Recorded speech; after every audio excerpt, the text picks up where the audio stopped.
Hi guys! Welcome back to my channel and ayan, meron ulit tayong bagong video and as you can see sa title, this will be a 500 pesos skincare challenge.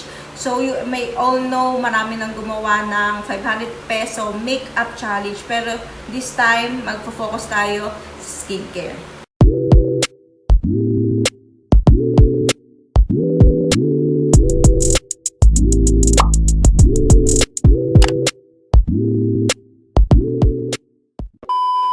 So, bakit ko ba naisipang gawin tong video na to? Ano ang purpose ko?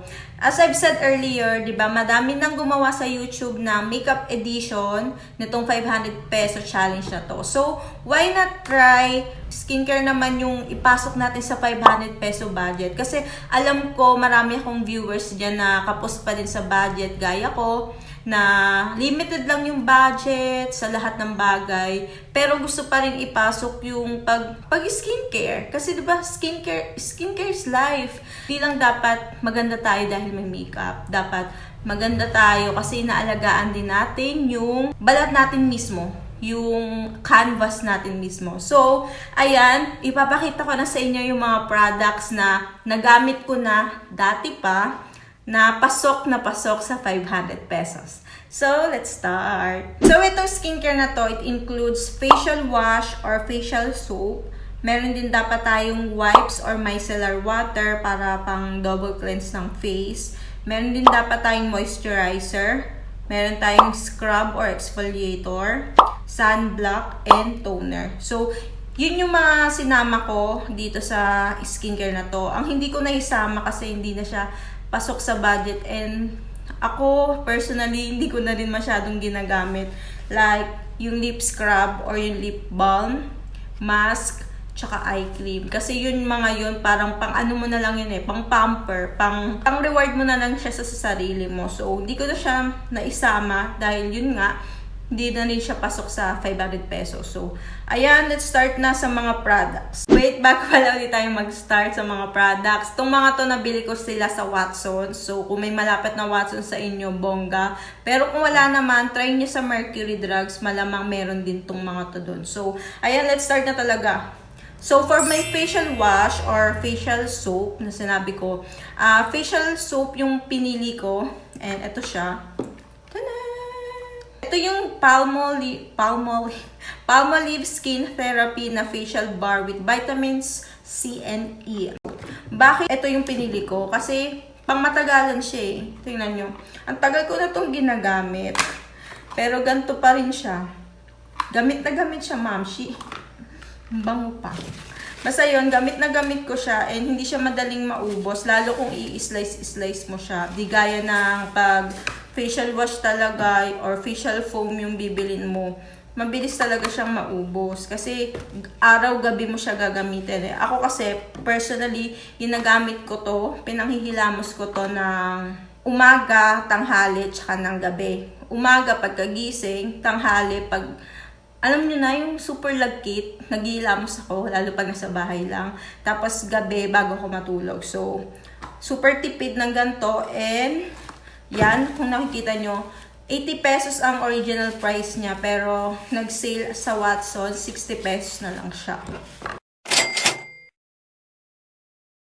Diba sabi ko nga dapat may pang double cleanse tayo. So, eto meron ako ditong wipes. And meron din ako ditong micellar water. So, sa wipes muna tayo. Dalawang option ng binigay ko sa inyo kasi para di ba pasok na pasok talaga sa budget. Pero itong wipes kasi, gaya, ito talaga. Ito particularly. Tama ba? Basta itong brand na to mismo na. Ito yung mura. 57 pesos siya. If I'm not mistaken Pero ito kasi nabili ko to sa grocery eh. Pero ayan, 66 wipes. Isipin nyo, 66 wipes. Tapos 2 times a day mo siya gagamitin. So, pasok na siya sa isang buwan. Pero kasi ako, isang sheet lang yung ginagamit ko sa isang araw, pantanggalan ng makeup bago ako maghilamos. So, 'di ba? Para matanggal lang yung mga unang layer ng makeup. So, ayan ang una kong option sa inyo, wipes. And meron din ako isa pang option sa inyo pang double cleanse. And ito yung micellar water. Ito yung ginagamit ko. Yung Garnier, tama ba? Garnier Skin Naturals Micellar Cleansing Water. Ito naman, ayan, 99 pesos lang siya. And sobrang bongga nito magtanggal ng makeup. Yung blue na variant nito, mas nakakatanggal yon. Pero inuubos ko pa kasi ito eh. Pero na-try ko na rin yon. Pero ayan, inuubos ko tong pink muna. And as you can see, paubos na siya.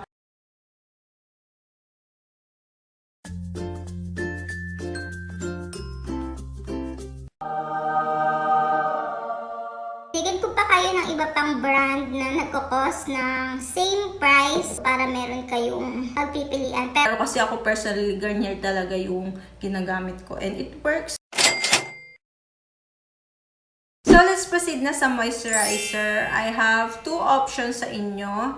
Una, yung sachet nitong Aqua Moisturizer na Whitening Vita from iWhite. Ito kasi, itong tube na to, hindi siya pasok sa budget. Kasi itong tube na to, 189 pesos siya. So matotal 200 makakain niya agad sa budget natin. Kaya it's a no-no. Pero kung super like nyo to, gaya ko, yung sachet gamitin nyo. 25 pesos lang siya. Bumili kayo siguro ng 5 peraso. 125. Kasi 25 each yun eh. If I'm not mistaken, yung sachet na yun. So 125, meron na kayong moisturizer for the whole month. Pero, meron din naman ako sa inyong isa pang option. Ito yung Clean and Clear na Essentials Moisturizer. Ito naman, 99 pesos lang and 50 ml na din siya. Gaya nitong tube ng Aqua Moisturizer. So, 99, 189. And, dito na lang kayo. 99 pesos lang. Tapos, naka-container pa siya, diba? So, ayan. Ginamit ko to before nung siguro high school ako pa college. 4th year pa college. Yung nag-iinarte na ako. Ang bonggang-bongga. Papanahunan ni Michelle D. Ito yung brand na ginagamit niya pa facial wash. Basta meron siyang video nun eh, na clean and clear lahat ginagamit niya for skincare. So, ayan, napabili ang ate niya nito noon. Eh, nagamit ko na siya. Ang pangit lang kasi naman dito, medyo malagkit siya, pero mabango. Ano nyo na lang, tapat nyo na sa electric fan after nyo i-apply para mawala yung lagkit niya. Kasi medyo matagal siya mawala ng lagkit pagka-apply. So, ayan.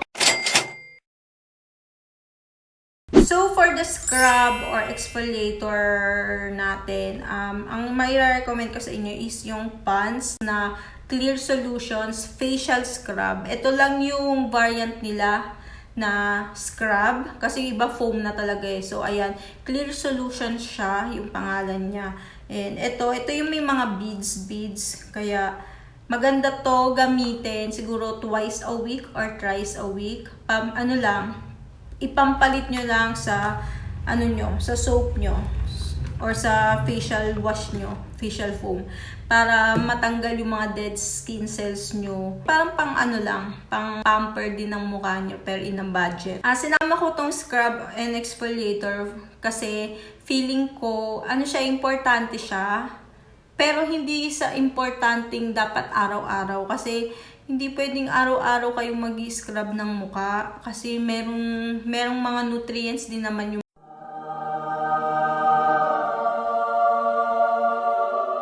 para lang sa akin. Hindi advisable na araw-araw nyo siya tatanggalin or araw-araw kayo facial scrub or mag-facial exfoliator. So, dapat 2 times a week, 3 times a week na yung max. So, ayan, sinama ko na din siya para at least kahit papano meron tayong isa na pang-pamper kahit papano sa ating skincare regime. So, let's proceed sa sunblock. And moms, ito ang pinaka-importante kung lagi kayong labas ng labas, may work kayo, please mag-sunblock kayo. Alam ko marami nag-i-skip nito kasi feeling nyo pamdagdag skincare lang siya. No, ito po ang pinaka-importante. Lalo ngayon, sa panahon ngayon, ang init, basta grabe yung ng araw ngayon, nakakaloka. Kaya kung alam nyo sa sarili nyo na mabibilad kayo sa araw, please use sunblock and yung mga may SPF na lotion. para maprotektahan naman yung skin nyo. Pero yan, for the face, mag-sunblock kayo. And I have here the Quick Effects na sunblock with SPF 50 PA+++. So, dito sa category nito na sunblock, medyo nag-failed ako kasi sachet siya. And alam niyo naman na sachet, hindi siya maglalas talaga ng isang buwan. Pero kasi mahal ang sunblock ngayon. So, sa lahat ng ipapakita ko or pinakita ko na sa inyong skincare shims, skincare shima, siguro ang pinakabigyan nyo ng pera or ang pinakabigyan nyo ng budget is yung sunblock or yung sunscreen kasi yun talaga ang pinaka-importante for me kung alam nyo sa sarili nyo labas kayo ng labas, nasa field yung work nyo, na talagang masisinagan kayo ng araw, matitiligan kayo ng araw. Kaya ayan, sa lahat nga ng ipapakita or pinakita ko ng skincare, please sa sunblock po kayo magbigay ng priority or i-prioritize nyo po yung sunblock. So, ayan. Ito ano lang siya. Gusto ko lang ipakita sa inyo na merong ganto ang Quick Effects, na may gantong sachet na available dyan sa market para kahit papano meron kayong option. Pero kasi di ko pa siya nagagamit. Ang ginagamit ko kasi na sunblock is yung recommended ni Anakay. Ito yung sunscreen Nara and Gory. Pero pareho lang naman silang SPF 50 PA+++. So, di ba? Para kahit papano, kaysa wala, try kayo nitong Quick Effects sunblock. So, for our last one, let's go na sa ating toner or astringent. Pero bago ang lahat, ano ba muna ang difference ng toner and ng astringent?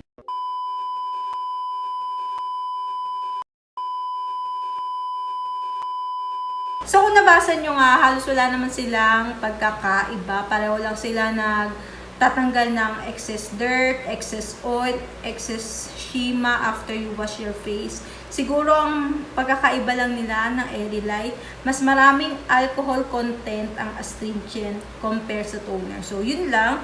Kaya, let's proceed na kung ano ba yung binili ko. And ito yun, Eskinol na Refreshing Facial Deep Cleanser.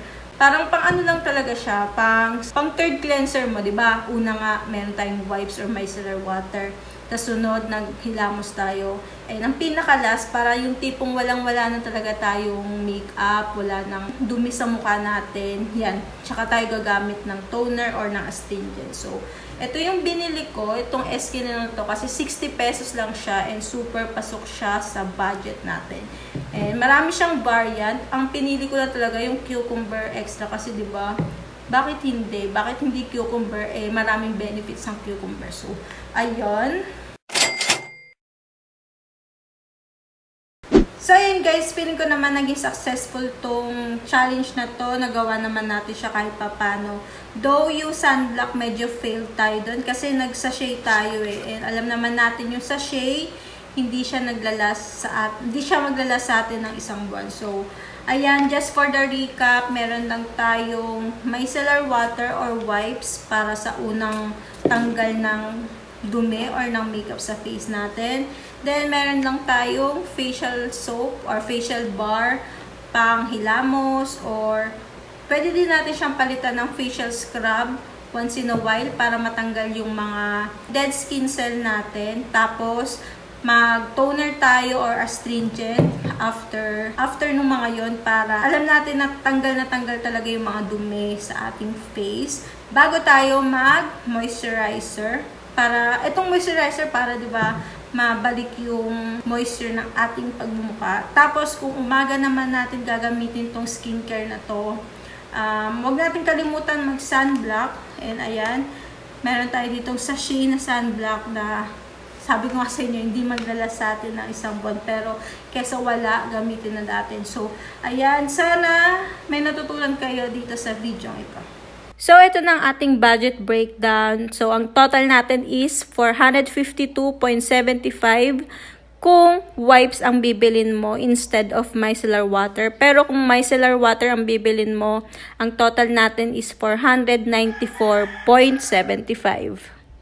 So, I guess that's it, guys. Sana nagustuhan nyo tong video na to. And if you do, please do thumbs up, subscribe, if you haven't already. And yung mga items na nabanggit ko, nasa description box as well as their prices para iwas tanong na tayo. And ayun, sana nagustuhan nyo talaga tong video na to and may napulot kayong aral kahit papaano. So, ayun, thank you again for watching and I hope to see you on my next one. Bye!